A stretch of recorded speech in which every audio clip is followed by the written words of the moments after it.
안녕하십니까. 리차드 양수입니다. 오늘이 10월 18일 월요일, 지금 현재 시각 오후 4시 정각입니다. 자, 지난주 후반 수목금 3일간 지수는 비교적 탄력적으로 반등해 나오면서 그동안 어려웠던 상황을 어느 정도는 극복하는 그런 모습을 보이면서 분위기가 나아졌죠. 그런데 오늘 약간 우리 시장은 그러한 현재 반등 분위기를 잊지 못해서 좀 실망스러운 측면이 분명히 있죠. 지난주 후반에 미국 증시가 좋았기 때문에 특히 가장 기본이 되는 것은 각계 기업들의 실적입니다. 어닝 시즌을 맞이해서 자, 미국 주요 기업들의 실적이 비교적 좋았습니다. 그래서 그를 통해서 자, 반등세가 나왔다는 것은 이제 의미가 있다는 건데, 자, 그런 분위기가 만들어졌음에도 불구하고 우리 증시는 지난주 반등 분위기를 오늘에까지 충분히 잊지를 못한 채 약간 주춤거리는 그런 모습이 나와서 그렇다는 건데요. 하지만 그 부분과 관련돼서는 어느 정도 눈높이를 지금 당장 높여서는 좀 곤란하다는 그런 관점이죠. 여전히 자, 우리 증시에 들이워진 3대 악재, 첫째 악재는 미국 정부 부채 한도 문제, 또 예산안 협상 문제 그대로 남아 있습니다. 또 중국의 부동산 그룹 헝다 파산 위기설도 남아 있죠. 그리고 가장 궁극적인 부담은 역시 물가가 굉장히 높습니다. 그것과 관련된 조기 금리 인상, 즉 조기 긴축과 관련된 그런 부담이 여전히 시장을 압박하고 있는 그런 상황입니다. 다만 지난주 중에 있었던 미국의 FOMC 공개시장위원회 의사록이 발표가 되는데, 거기서 보면 11월 초에 있을 FOMC에서 아마도 테이퍼링의 일정이 잡힐 것이다 라고 하는 전망이 나왔거든요. 윤곽이 잡혔다는 거죠. 그거 하나가 분위기를 반등시키는데 결정적인 역할을 한 것 같습니다. 즉 최악의 경우는 벗어났고 심하게 빠진 것을 어느 정도 정상적으로 복구하는 정도의 반등, 그런 정도가 현재 진행 중이다, 그렇게 볼 수 있다는 것이죠. 그렇다고 한다면 테이퍼링이 있을 것으로 테이퍼링이 시작될 것으로 또는 결정될 것으로 예상되는 다음 달 초 11월 3일 FOMC 그 전까지는 아직은 지수가 탄력적으로 올라가기보다는 우리 종합지수로 봤을 때 대략적으로 약 3,000포인트 내외, 3,000포인트 내외. 그전 아무리 빠진다 하더라도 웬만하면 2,900포인트가 빠지지 않을 것이다, 이렇게 이제 말씀드렸을 때 직관적으로 2,900이 바닥이다 싶다, 이렇게 이제 말씀드렸던 건데요. 지금도 마찬가지입니다. 직관적으로 봤을 때 대략적으로 크게 올라갈 것도 내려갈 것도 아니니까 대략 3,000포인트 플러스 마이너스 50포인트 정도 내외, 2,950 내지 3,050포인트 정도 내외의 박스권 횡복 장세를 당분간 만들 것이다. 11월 3일까지 말이죠.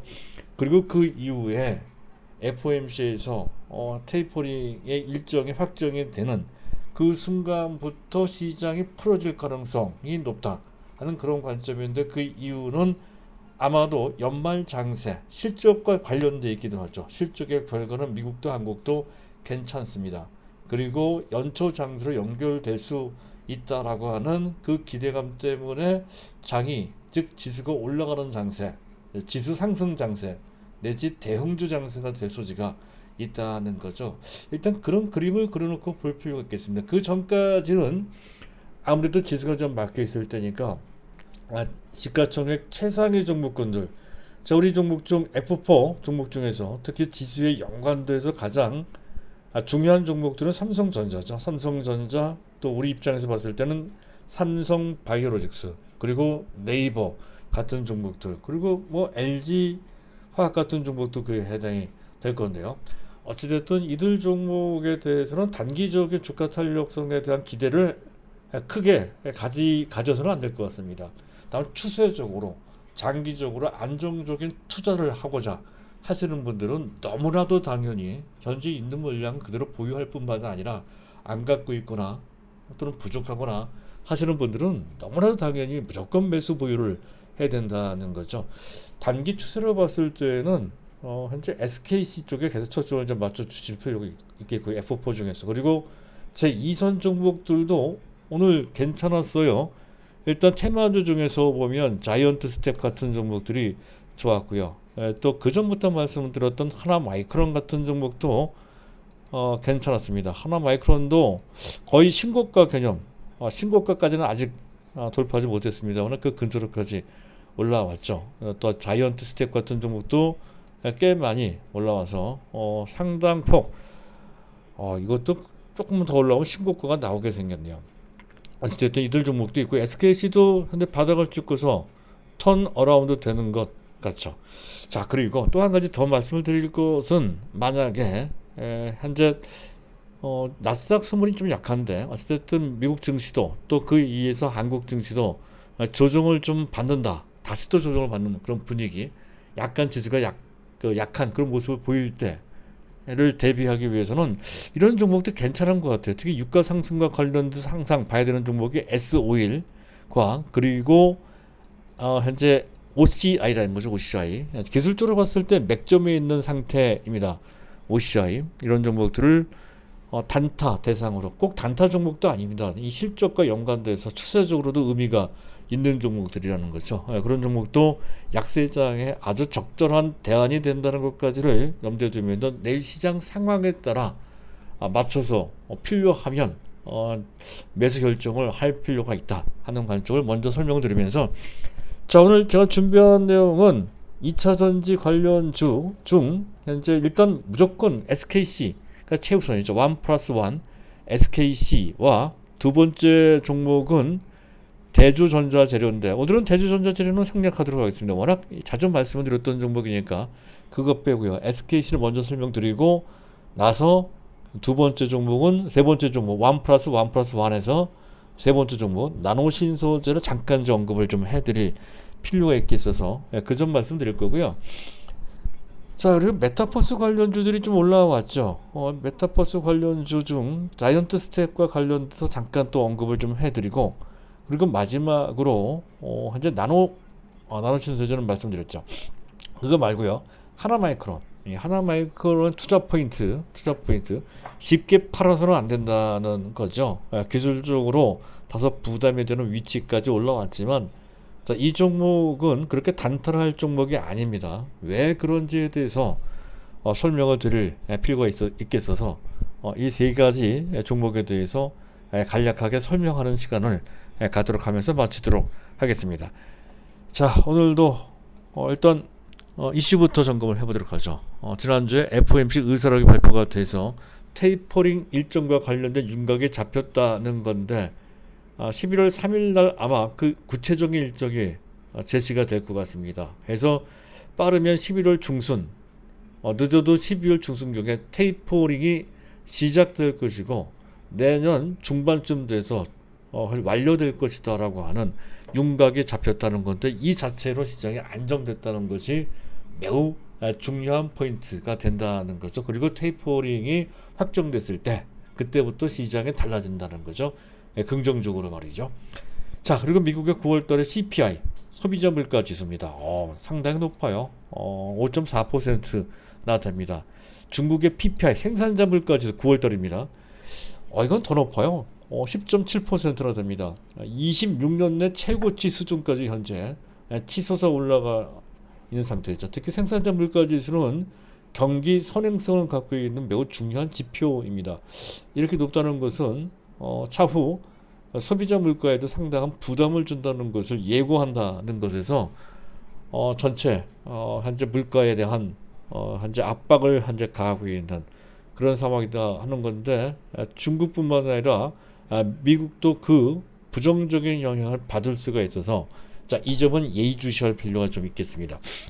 자, 그리고 자, 미국도 한국도 실적 시즌에 들어갔다는 건데 비교적 전망이 긍정적입니다.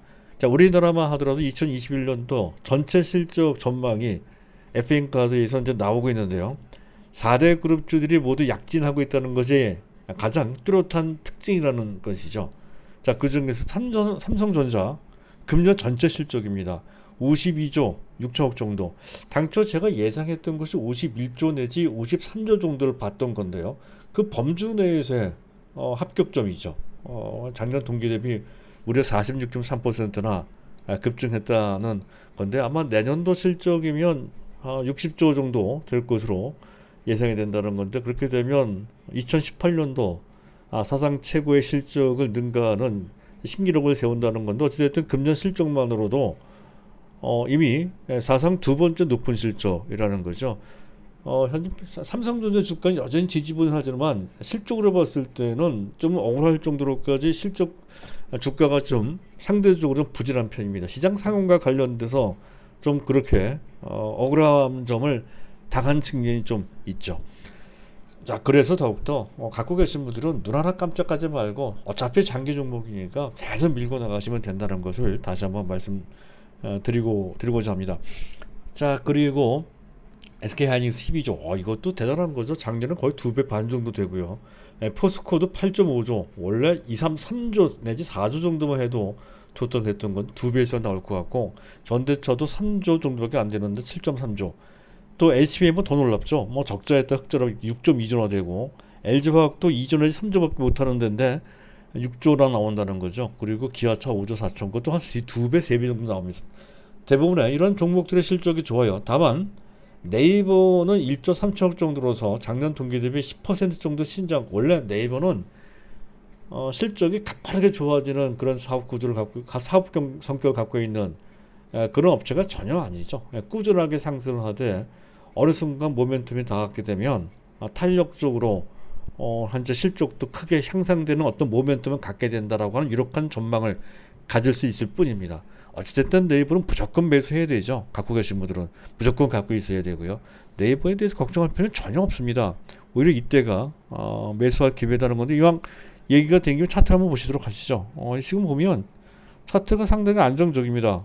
현재 저점과 저점을 잇는 상승 추세선을 약간 이탈하고 있는데, 현재 상승 추세선이라고 하는 것을 크게 보면 결국 장기적으로 성장한다는 그런 개념으로 길게 놓고 볼 필요가 있다 하는 건데, 그 추세선을 이탈할 경우가 대부분의 경우에 있어서는 거의 매수 신호, 매수할 타이밍이다 이렇게 보시면 됩니다. 갖고 계신 분들은 뭐 이탈했든 말든 어차피 장기 종목이고 그것을 우리가 믿을 수 있는 만큼 무조건 갖고 있어야 된다는 거죠.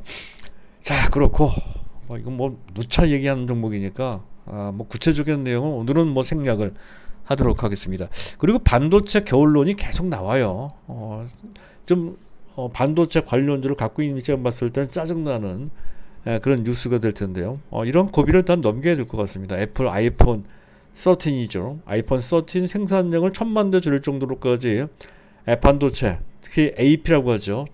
스마트폰에 들어가는 두뇌 역할을 하고 있는 어플리케이션 프로세서라고 하는 그 반도체 수급 쇼티지 현상 때문에 생산량을 줄인다는 건데, 그만큼 반도체, 특히 아이폰 생산을 줄인다고 한다면 거기에 들어가는 모바일용 디램의 수요가 준다는 건데, 디램 모바일용뿐만 아니라 지금 PC용도 마찬가지고요. 그래서 수요는 이제 정체되거나 증가된다 하더라도 현재 그 예상보다 약간 적게 증가되고, 공급 증가는 또 예상보다 많이 증가된다 하는 것, 또 재고 부담도 약간 더 생길 수 있고, 뭐 기타 등등의 이유를 해서 그래서 내년도 반도체 디램, 지금 최근 반도체 디램의 흐름이 별로 안 좋습니다. 그래서 내년 상반기까지는 약간 현재 반도체가 어려운 시기를 겪을 것이다라고 하는 우울한 그런 전망인데요. 그것이 부담이 된다면 삼성전자 더 빠지겠죠. 근데 빠지지 잘 안 빠지고 있고요. 오늘은 모처럼 만에 외국인들이 순매수를 했습니다. 현재 보고 계신 화면에 오른쪽 상단에 있는 차트가 삼성전자에 대한 외국인에 대한 수급을 막대 그래프로 그린 건데요. 닷새만에 플러스로 순매수를 했죠. 상황이 나쁘면 현재 반도체 상황이 안 좋으면 매수할 수가 없을 텐데도 어쨌든 매수했다는 얘기는 실적과 관련돼서 큰 우려를 할 필요는 없다는 거고, 어차피 실적 따질 종목이 아닙니다. 삼성전자는요. 당장의 실적. 자, 어쨌든 단기, 중기 추세적 관점에서 봤을 때 충분히 반론을 제기할 수 있다는 건데, 이 점에 대해서는 그전에도 몇 번 말씀드렸으니까 이건 제목만 말씀드릴게요. 자, 일단 현재 산업 업황 그 자체가 당장 이렇게 침체될 수도 있겠습니다만 그 주기가 아주 길지도 않고 해서 순환성이 굉장히 빠르게 돌아갑니다. 그래서 지금 당장 현재 반도체 디램가 흐름이 안 좋다고 해서 크게 실망할 필요가 없다. 다시 또 금방 좋아진다는 거죠. 내년 하반기 때부터 좋아질 소지가 상당히 높고요. 또 DDR5가 내년부터 현재 양산 체제 보급이 되죠. 그래서 내후년부터는 아주 좋아질, 그에 따른 수요가 생길 거고요. 또 서버 수요는 탄탄합니다. 또 4차 산업혁명이 여전히 진행 상태이므로 서버 수요는 시간이 가면 갈수록 더 탄탄하게 좋아질 수밖에 없다는 거죠. 그 내년에 또 새 인텔의 새 CPU가 현재 그 시장에 공급이 됩니다. 이렇게 되면 또 그에 따른 수요가 또 늘 거란 말이죠. 그래서 반도체 디램과 관련돼서 부정적으로 생각할 필요는 전혀 없다는 것을 말씀드리면서 다음으로 넘어가도록 하죠.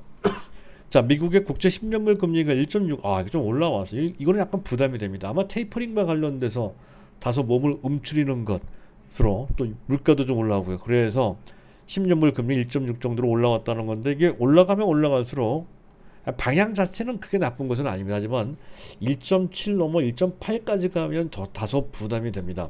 자, 그런 측면. 자, WTI 미국의 텍사스산 중진유의 가격이 1.19% 올라와서 82달러고, 이 정도면 3년 내 최고치 수준입니다. 자, 조만간 100달러가 돌파될 것이라는 전망이 나오고 있죠. 그와 관련돼서 특히 우리나라 사로 봤을 때 정제 마진 및 석유 화학 제품, 뭐 에틸렌, 프로필렌 같은 이쪽이죠. 이쪽에 대한 마진이 계속 개선될 것으로, ABS 수지도 마찬가지일 겁니다. 아마 어쨌든 이쪽 분야를 봐야 된다는 건데, 굳이 단기로 본다라고 했을 때는 그에 따른 효과가 가장 크게 나타나는 종목이 S51이거든요. S51. 그래서 이때 약간 눌러 내려왔을 때, 이때가 매수할 기회가 된다는 건데, 아마도 지수가 강할 때보다는 지수가 약할 때 대안으로 이 종목이, 지금 이건 S51이 아니고요. 이게 S51인데요. 이 종목이 부각될 소지가 있습니다. 그래서 이런 정도를 단타 대상으로 보시는 것도, 단타 즐겨 하시는 분들은 참고하실 필요가 있겠다 싶은데, 또 한 가지는 친재생 에너지들이 이제 부각된다는 거죠.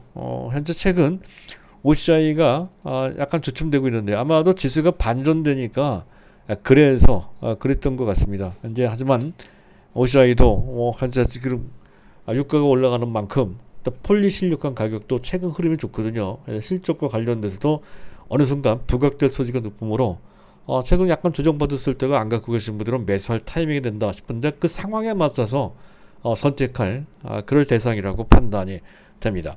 자, 그렇고 그 다음에 DXY 달러 인덱스 94.9 여전히 높은 상태고요. 원달러 환율이 전일 대비 5원 20종 올라가서 1182원이 됐다는 건데, 이 부분은 다소 부담이 됩니다. 1200원을 찍고 내려와서 약간 조정이 나왔다는 건 다시 또 올라가고 있는 그런 모습으로 부담을 주고 있는 상태인데, 그렇다고 해서 그것 때문에 우리의 포지션이나 전략을 크게 바꿀 필요까지는 없다는 거죠. 관찰만 하면 될 것 같습니다. 아직 크게 위험한 정도 수준까지는 아니라는 것이죠. 자, 수급을 잠깐 보도록 하겠습니다. 수급을 보게 되면 일단 자막은 치워놓고요. 테이블만 보겠습니다. 자, 외국인들이 순매수했습니다. 이틀 연속. 하지만 그 규모가 작기 때문에 큰 의미가 없고요. 일반 개인들이 순매수했지만 왔다 갔다 합니다. 또 한 기관들이 순매수했는데, 아마도 단타를 하는 것 때문에 지난주에는 뭐 매수했고요. 이번 주는 순매도를 한 단기 트레이딩을 했다는 정도의 그런 정도의 그 상황이라는 것만 알고 있으면 될 것 같습니다. 특별히 여기도 의미를 부여할 필요가 없다는 것이죠. 단기 트레이딩 관점에서 내일 하루 이틀 정도 지수 조정이 나올 수 있다는 것을 약간은 시사하는 그런 정도의 수급 구도였다. 그렇게 이제 볼 수가 있을 것 같습니다. 오히려 이 점이 더 의미가 있는 것 같아요. 여러 가지 지금 그 시장에서 보여주는 현재 표시들은 약간 수비적인 또는 보수적인 그런 표시 또는 신호가 나오고 있는 것과는 달리, 지금 베이시스는 비교적 괜찮습니다. 0.8 정도가 나오는데, 상당히 사실 이 정도가 정상이거든요. 이 정도가 정상으로 베이시스가 돌아가고 있습니다. 최근 특히 금년 들어서 이렇게 정상적인 베이시스를 보이는 것은 최근 10월달, 그것도 중순 이후에 그렇게 돼가고 있는 것 같습니다. 처음 나타나고 있는 현상이라는 거죠. 그 얘기는 그만큼 현재 지금 우리 시장이 코로나나 들은 조기 금리 문제가 어느 정도 윤곽이 잡히면서 시장에 정상적으로 환원되고 있는 것과 관련되어 있고, 그리고 현재 연말 내지 연초 장세 기대감이 어느 정도 깔려 있는 것을 반영하는 그런 베이시스인 것 같습니다. 그래서 시장 상황이 아주 나쁘지만은 않다는 것을 현재 보여주는 가장 직접적인 그런 신호 정도로만 보시면 될 것 같습니다. 아직까지는 그래요. 정확하지가 않기 때문에 대략 그런 정도의 윤곽만 잡는 그런 정도의 신호로 인식하시면 될 것 같습니다. 어쨌든 긍정적인 신호인 것만큼은 분명합니다. 다 여기까지고요. 자, 그리고 종목으로 넘어가도록 하죠. 우선 봐야 될 것이 SKC인데요. SKC는 뭐 우리의 영혼을 담다시피 할 정도로까지 상당히 심혈을 기울여서 계속 우리가 투자를 하고 계속 제가 연구하고 조사하고 또 지휘하고 하는 그런 대상인데요.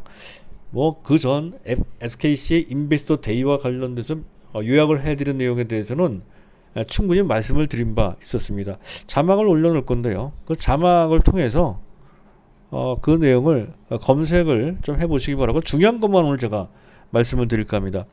최근 SKC가 크게 조정을 받았던 가장 결정적인 이유는 물론 외형적으로 최근 지수가 좀 조정을 좀 받았을 때 그 영향을 받아 동반 하락한 측면도 있었습니다만 그거 거기에 덧붙여 더욱더 그때 인베스터 데이 그 당시 발표됐던 당시 2차 전지 소재 실리콘 음극재 사업 현재 영국의 넥시온인가요? 영국 넥시온사라고 있습니다. 이 넥시온사의 합작법인 투자를 하기로 했던 건데 그것이 그룹 이사회에서 부결됐다는 것 때문에 그래서 성장 동력 중에 하나가 꺾이는 것이 아니냐라고 하는 이유 때문에 이렇게 급락을 했다는 건데요.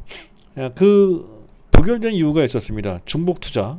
현재 SK 머티리얼스에서 실리콘 음극재 사업을 이미 구체적으로 진행되고 있는 상태죠. 그래서 국내 그 어느 위치는 그 장소는 정확히 기억이 안 나는데요. 어쨌든 8,500억 원 정도를 투자해서 공장을 짓기로 했습니다. 근데 그것과 중복되는 것이 아니냐 하는 그런 지적이 있었고요.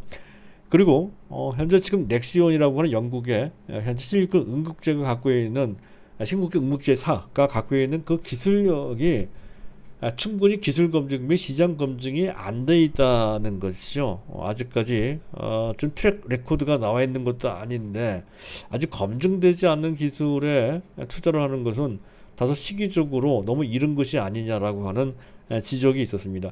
이 두 지적은 어느 정도 일리가 있습니다. 그래서 그 부분과 관련돼서 무리한 지적은 아니었고 일부러 SKC를 잡으려고 그랬던 것은 전혀 아니었다라고 이제 판단이 됩니다. 정상적인 지적이었다고 판단이 되고요. 하지만 그렇다고 해서 지금 현재 실리콘 음극재의 진출이 완전히 막혀진 것은 전혀 아니죠. 어찌됐든 실리콘 음극재도 그것을 지금 그 기술이 추진되는 방이 각각 여러 가지 분야가 있는 것으로 그렇게 알려져 있습니다. 그래서 각계 분야에서 따로따로 연구될 필요가 있는 것이고요. 그리고 전체 흐름으로 봤을 때 반도체, 2차 전지 소재 중 고체 소재는 아무래도 SKC가 담당하는 게 이제 맞을 것으로 판단이 됩니다. 그런 측면에서 그리고 또 이사회가 이렇게 적극적으로 기존에 현재 각계 계열사 및 그 계열사의 CEO를 견제하거나 감시하는 기능 외에 아예 평가까지 할 수 있는 그런 기능으로 그 기능이 확대가 된 기능보다는 권한이 맞겠네요. 권한이 확대됐다는 거죠. 이사회 중심으로 돌리겠다는 뜻이 됩니다. 그 시작한 지 1년도 채 되지 않은 상태이거든요. 그래서 일종의 시범 기수로 SKC의 그 신사업과 관련돼서 그렇게 따끔하게 그렇게 좀 경고라기보다는 일종의 그렇게 시범 케이스로 지적을 한 것으로 경고보다는 지적이 맞을 것 같습니다. 그렇게 한 것으로 보입니다. 반드시 나쁜 것은 아니죠. 속도 조절이 필요한 것이고 또 방향성도 시장성도 검증을 좀 해봐야 됩니다. 그래서 전체적으로 또 동사에서 현재 주장했듯이 실리콘 음극재 사업은 계속 할 거고요. 다만 그것은 계속 추진하는데 시장에서 얘기됐던 GAA라는 것은 질화 갈륨입니다. 질화 갈륨 전력용 반도체 진출 이거는 검토하지 않고 있다고 분명히 하고 있죠. 이쪽 분야 자기 분야가 아니라는 겁니다. 그래서 실크 응급제에 대한 진출은 분명히 하고 있고요. 그래서 이쪽 부분과 관련된 해서 전반적인 SKC 그룹의 신규 성장 동력에 그러한 역량이 다시 모아질 소지가 높고 그렇게 되면 이사회에서도 다시 이 점을 아주 긍정적으로 평가해 줄 것으로 그 예상이 된다는 거죠. 그 기존에 그거 말고도 전고체 양극재 모두 현재 추진하고 있다는 것이고요. 또 하이니켈 양극재 추진하고 있죠. 더 나아가서 반도체 패키징 중에서 반도체 패키징이 시간이 가면 갈수록 상당히 중요해지는 파트가 되는데요. 후공정 중에서도 후공정이지만 최근으로 패키징이 상당히 중요해지고 있습니다. 그랬을 때 그 반도체 패키징의 게임 체인저, 근본적으로 시장을 완전히 그 틀을 바꿀 수 있는 체인저로 볼 수 있는 글라스 기판은 개발한다는 것도 여전히 유효합니다.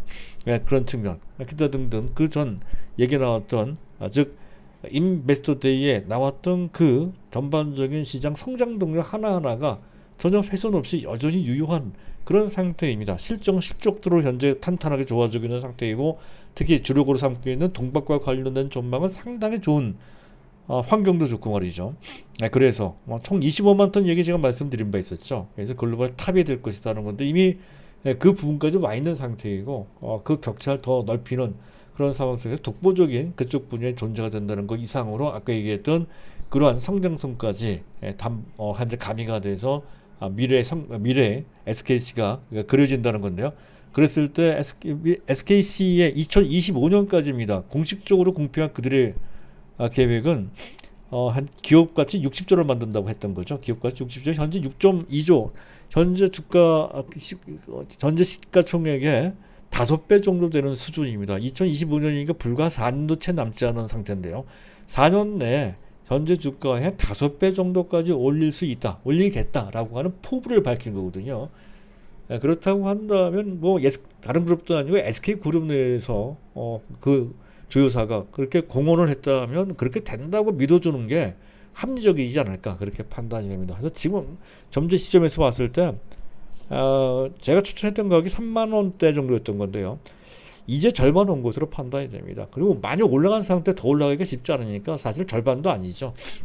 이제 3분의 1 정도밖에 안 왔다 이렇게 본다면 현재 갖고 계신 분들은 당연한 거지만 안 갖고 계신 분들은 지금이라도 당장 매수해야 된다 하는 그런 관점이 되겠습니다. 자, 일단 SKC는 그 정도 말씀드리고요.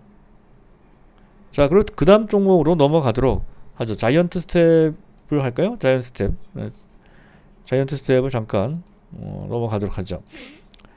자, 자이언트 스텝은 원래 시티그룹 오늘 그 모신문에 아마 매경 같은데요. 시티그룹의 10대 혁신 산업 중에 메타버스라고 하는 그 산업이 지목이 됐습니다. 10개에 들어가는 산업을 보면 전부 다 말씀드리기는 다 기억이 안 나는데요. 대략 3D 반도체, 삼성전자 들어가 있어요. 그건 NFT, 대체 불가 토큰이죠. 이것도 메타버스와 관련되어 있습니다. 그 정신의약품, 또 mRNA, 메신저 RNA죠. 이쪽 분야, 등짝해자 등등 10개 분야 상당히 성장성 있는 혁신 그런 기술들이 한 10대 혁신 산업에 선정됐다는 건데 그 중에 하나가 메타버스라는 거죠. 그만큼 메타버스는 상당히 중요한 기술, 혁신적인 메가톤급 이상의 혁명적인 기술이다 이렇게 말씀을 드린 바 있고요.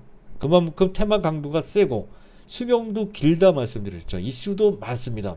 그래서 최근 한 달 이상 조정을 받았지만 그 언젠가 반드시 기회가 오니 갖고 있는 그 종목에 대해서 절대 보유를 할 필요가 있다 라고 했던 종목이 바로 자이언트 스텝이었다는 거죠. 자이언트 스텝 앞으로도 마찬가지. 다만 자이언트 스텝이 좀 더 많이 올라왔습니다. 그래서 기술적으로 봤을 때 추격해서 매수할 때는 아닙니다. 오히려 매도를 고려할 때입니다. 지금 전반적으로 현재 자이언트 스텝뿐만이 아니라 지금 현재 이지미디어 맥스트 또 현재 인트로맥도 해당되죠. 넥스터 이런 종목들 또 칩셋 미디어 이런 종목들 메타버스와 관련돼서 움직이는 것 같습니다. 제이컨 텐트리 이런 종목들인데 이런 종목들이 우후죽순격으로 약간은 무차별성으로 동반 상승을 한 것을 보면 과열권에 와 있습니다. 절대 이 상태에서 매수하면 안 됩니다. 오히려 팔아야 될 것이냐를 고민해야 된다는 건데, 조용히 약간 조정받는 정도라면, 또 조용히 약간 올라가는 정도 수준이라면 괜찮으나, 오늘처럼 또다시 뜨겁게 달아오르는 모습이 나오면 일단 전량 다 깨끗하게 매도를 해 주십시오. 만약에 그렇지 않고 조용하게 움직이면 그냥 오르거나 내려가나 관계없이 보유가 되고요. 많이 흔들릴 때 또 상당히 위험해 보이기도 하는데, 어쨌든 너무 매도 타임을 놓쳐서 할 수 없이 마이너스가 될 때 매도를 하게 된다 하더라도 너무 낮은 가격에서 매도할 필요도 없습니다. 그래서 매도가 필요하다 하면 적정하게 보합권 내지 그 이상에서 매도를 하되, 많이 흔들릴 때만 매도를 한다, 이런 정도로만 보시면 될 것 같고, 기본적으로 보유가 됩니다. 실적과 관련돼서는 그렇게 계속 적자죠. 중요한 것은 기술인데, 광고, FX, 특수 시각 효과 기술인데, 그 외에 리얼타임 콘텐츠, 이게 어쨌다, 이게 리얼타임, 실제로 현재 진행 상태에 있는 어떤 콘텐츠, 이런 개념인데, 아마 홀로그램 같은 것을 떠오르면 아마 쉽게 이해하실 것 같습니다. 실제 만져볼 수 있고 뭐 느낄 수 있는 실제와 같은 그런 콘텐츠라고 보시면 되겠습니다. 그리고 그와 관련 솔루션, 그리고 최근에 가장 현재 현실적으로 지금 메타버스와 관련된 일을 하는 것 분야는 이른바 버추얼 휴먼입니다. 버추얼 휴먼. 얘가 가상세계에 실사된 인간이라는 거죠. 버추얼 휴먼. 그리고 그것을 통해서 또 버추얼 아바타, 나 자신의 분신 같은 이런 거죠.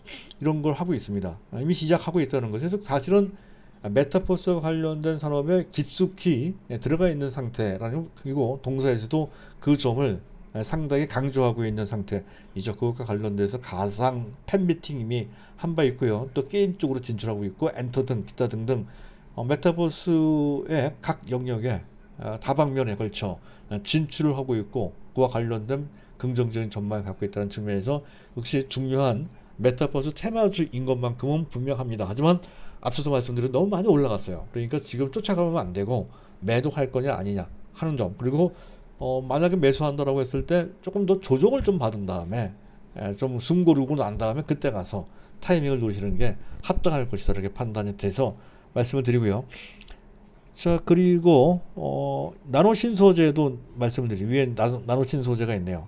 자, 나노 신소재는 현재 SKC가 무조건 1등이고요. 우리는 1+1. 두 번째는 대주전자재료. 그럼 자주 설명드렸으니까 생략하도록 하고요. 나노 신소재인데, 이 점은 말씀을 드린 바 있었죠. 나노 신소재 실적과 관련돼서는 뭐 그만한데, 중요한 것은 이거죠. 현재 지금 CNT 도전제, 이 CNT라고 하는 것은 탄소 나노 튜브를 뜻합니다. 이 탄소 나노 튜브 도전제가 왜 중요하냐면, 실리콘 음극재가 갖고 있는 그 실리콘이 현재 작동되면 팽창하는 문제가 생긴다는 건데, 그 효율적으로 팽창을 막기 위해서는 상당히 어려운 기술이 동원돼야 되는데, 그 중에 가장 중요한 소재가 바로 CNT 도전제가 된다는 거죠. 그래서 대주 전자 재료가 탄력적으로 올라간다는 얘기는 그만큼 기본적인 전방시장인 현재 실리콘 음극재 시장이 커진다는 거니까, 현재 그 탄소 나노튜브를 신성장 동료로 갖고 있는 나노 신소재가 부각되는 수순이 나온다는 개념과, 그리고 그 전에 말씀드렸었죠. 한농화성이나 또 후성 같은 현재 2차 전지 소재주 중에서 뒤늦게 그 흐름에 합류하는 순환성 테마주들이 있습니다. 그런 흐름을 봤을 때 나노신 소재도 그 차례가 올 것이다라고 좀 말씀을 드렸던 건데, 지난주 어느 때 급등을 한 이후에 추가적으로 급등이 나왔으면 바로 매도인데, 그렇지 않고 숨을 골랐어요. 당연히 그대로 보유가 된다는 거죠. 다만 내일 또 한 차례 또 치고 나간다라고 했을 때에는 그때는 한번 고려를 해봐야 됩니다. 매도를 말이죠. 그런데 오늘같이 적당한 선에서 움직인다면 오르거나 내리는 관계없이 그대로 보유다 한 건데, 잘 판단하기 어려우면 어떻게 한다? 무조건 보유한다 라는 것입니다. 그 점은 대주도 마찬가지고, SKC도 두말할 필요가 없는 거고요. 대주전자재료도 마찬가지고, 그 나노신소재도 이 현재 매도라고 하는 구체적인 어떤 신호, 크게 흔들리고 거래가 폭발하고 이런 모습이 나올 때는 구체적인 매도 신호입니다. 그런 시도가 나오지 않는다고 한다면 기본적으로 보유라는 관점이죠. 자, 여기까지고요. 자, 다음은 마지막으로 지금 뭡니까? 지금 하나 마이크론 이 정도 오래 기다렸던 건데요. 그동안 기분 좋게 올라왔습니다. 다른 건 다 사치하고 현재 일단 자막을 잘 활용을 좀 해보시길 바라고요. 패킹 테스트인데 중요한 것은 이겁니다. 자회사 중에 하나 WLS라는 업체가 있습니다. 이 업체가 하는 것 중에 하나 뭐가 있냐면 Seek RDL 광폭 층재배열이라는 기술을 갖고 있다는 거죠. 이게 초고속 충전 IC용입니다. 초고속 충전 칩이죠. 초고속 충전 칩에 쓰인다는 거죠. 그래서 이미 삼성전자 갤럭시 시리즈에 이미 적용되고 있는 기술이고요. 그리고 NXP에 들어갑니다. NXP 차량용 급속 충전 IC에 이게 들어간다는 거죠. 하나 마이크론이. 그러니까 기본적으로 패키징 사업과 그것과 관련된 테스트 이쪽 사업이 탄탄한 것 이상으로 자회사 하나 WLS 호재 효과가 상당히 크게 다른 넷피스나 SFP 반도체와는 달리 하나 마이크론이 같은 계열의 같은 사업을 하는 사업 종목 중에서도 이 종목이 튀어나가는 이유는 하나 WLS라고 하는 자회사의 초고속 충전과 관련된 기술력 때문에 그런 것이라는 건데, 초고속 충전이라고 하는 것은 매우 중요합니다. 지금 전기차의 전체 주행거리에 대한 무한 경쟁 시대에 들어서는데 아마 총 주행거리는 비슷할 소지가 상당히 높습니다. 한번 충전했을 때 500에서 600km 정도 가면 아마 될 것 같습니다. 그런데 그것도 그거지만 치열하게 경쟁을 해서 어느 정도 정점에서 대부분 상향 평준화가 되겠죠. 하지만 아직까지도 그 충전 시간에 대한 차별은 상당히 크게 존재한단 말이죠. 누가 빨리 충전시킬 수 있느냐가 핵심이 될 소지가 있는데 그 기술력을 갖고 있는 업체가 바로 하나 WLS라는 거죠. 그만큼 중요합니다. 그래서 차후 전기차 경쟁 시대가 경쟁이 가열되면 가열될수록 주행거리는 상향 평준화가 될 것이니까 지금은 얼마만큼 똑같은 주행거리를 하더라도 그 배터리 2차 전지를 얼마만큼 빠른 시간 내에 충전할 수 있느냐의 경쟁력이 있느냐 마느냐가 결정되는 시대가 온다는 건데 하나 WLS가 그 기술을 갖고 있다라고 하는 거죠. 그것도 거의 전 세계적으로도 유일무이하게 말이죠. 그렇다고 한다면 이거 괜찮은 것 같아요. 무조건 보유죠. 그래서 하나마이크로는 기술적으로는 많이 올라갔지만 팔 종목이 아니다. 한 번 더 떨어진다 하더라도 여태까지 더 어려운 것도 참았는데 이거 못 참아서는 말이 안 된다는 거죠. 그래서 말씀을 드리는 겁니다. 자, 오늘은 여기까지입니다. 감사합니다.